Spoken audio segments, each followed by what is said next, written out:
Hi there, just before we start the video, I'd just like to remind you that I have an email subscription list.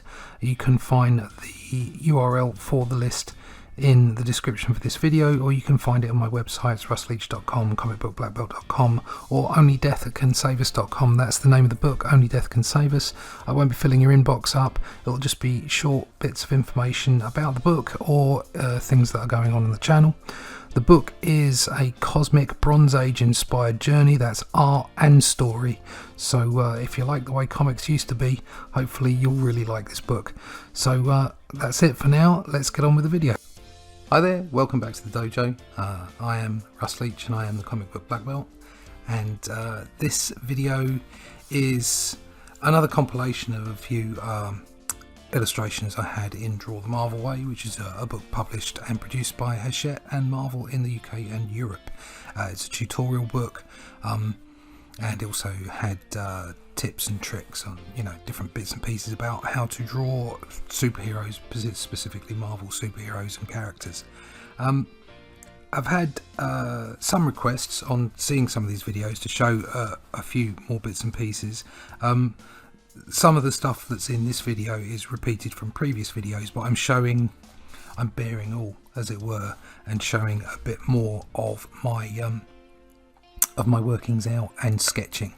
So what you're seeing here are 4 pieces, and I'm basically showing all the early sketch work involved in them, as well as the pencils and the inks. They're all coloured by James O'Freddy. I've mentioned him before, he's a fantastic colourist. And this is really just bearing all, and that going off while I chat about my style and about getting to a style.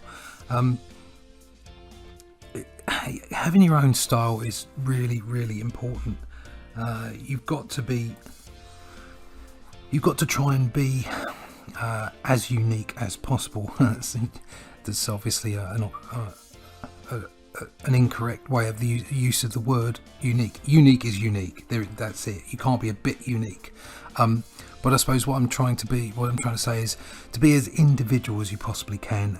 I've mentioned standing on the shoulders of giants as a term that I use quite often, because I feel that the artists and the writers that have come before me in the comics publishing arena are people that I cannot possibly exist without.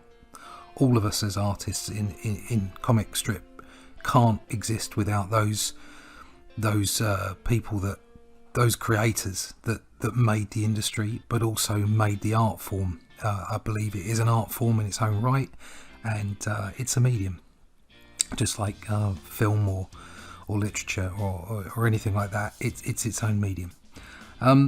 But hopefully what you can see from the work I'm producing and showing here is that I've come to my own style. It's as much as I love certain aspects of certain artists, for instance, my all-time favourite artist, John Buscema. I love him inked by Tom Palmer, and specifically Joe Sinnott. I love the inks of Joe Sinnott, and the combination between John Buscema and Joe Sinnott is my favourite combination of all. But I love lots of different artists. But the Bronze Age in general was where I got most of my inspiration. Obviously, as a kid, I grew up reading and looking at the art of those comics. And I wanted a strong style for myself.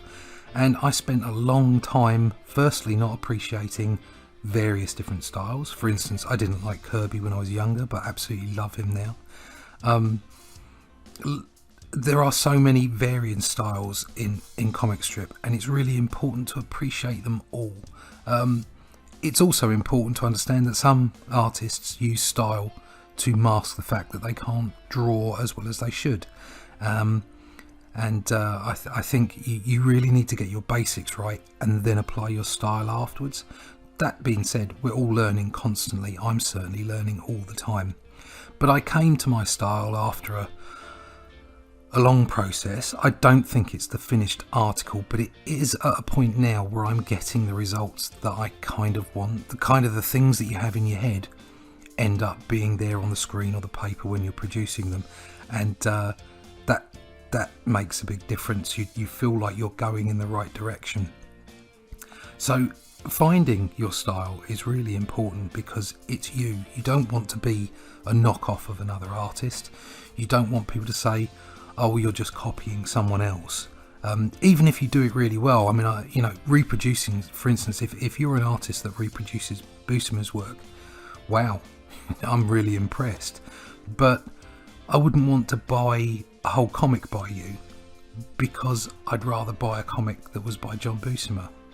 So that said, not to say that I would be anywhere near the artists that I consider to be my art parents, as somebody suggested to me the other day. I think it was Mike Emirates that came up with that. You want to emulate them, but you don't necessarily want to clone them, as it were. And so I wanted to get across in my style that essence of the Bronze Age, the things that I love, but at the same time have my own strong style. One of the nicest things that was said to me by a writer, Adam, was that he could see my work a mile off. He'd say, "Oh, that's a Russ Leach," and that means a huge amount to you as a comic strip artist. So, like the title at the very start, the title of the video, you have to be patient to get to that style. You have to try all kinds of things along the way. Don't force it. Be patient with yourself and try lots of different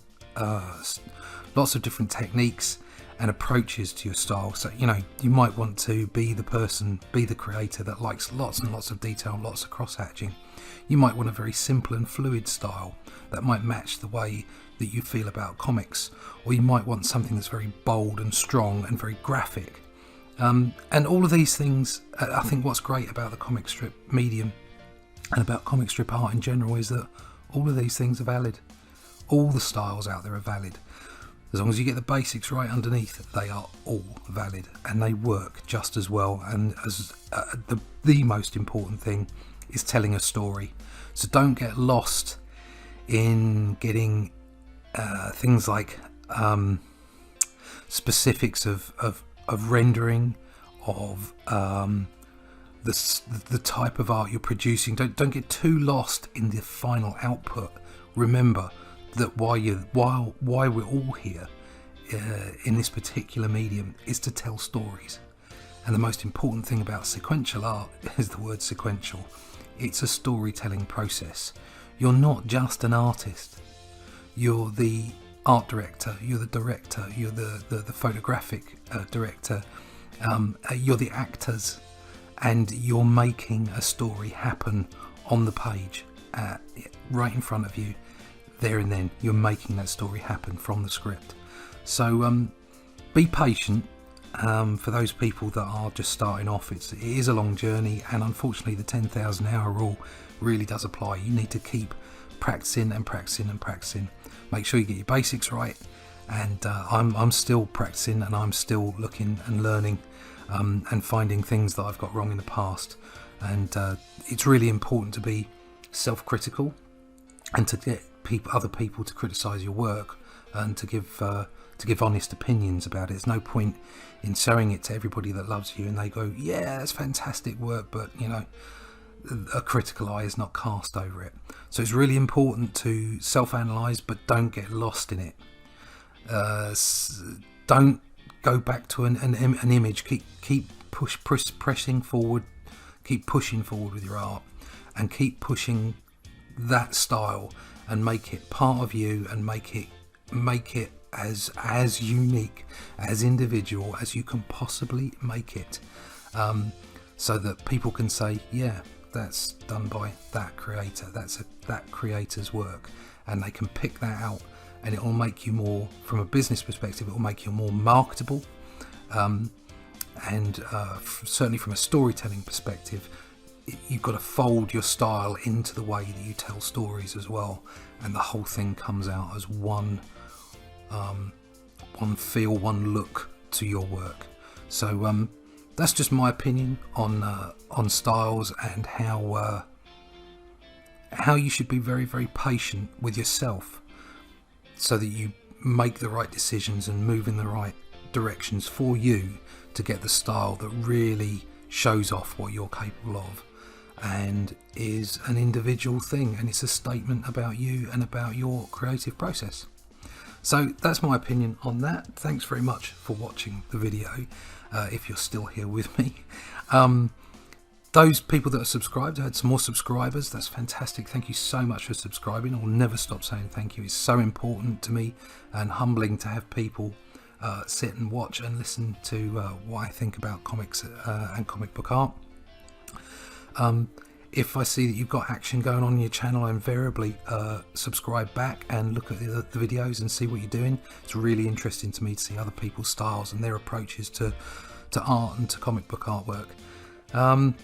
Obviously, as I mentioned at the start, I've got an email subscription list if you want to keep up with what's going on with my book. It's a slow process, but it's there. I won't fill your inbox up with rubbish. I'll just tell you what's going on, and also with the channel as well. And you can find me on Instagram and Facebook and Twitter, and the email subscription list link is in the description. But it's also on my website. It's russleach.com, comicbookblackbelt.com, and onlydeathcansavus.com, which I'll be putting some more stuff up on soon. So thanks for being with me for the video, and I'll see you in the dojo again real soon for another one. Bye bye.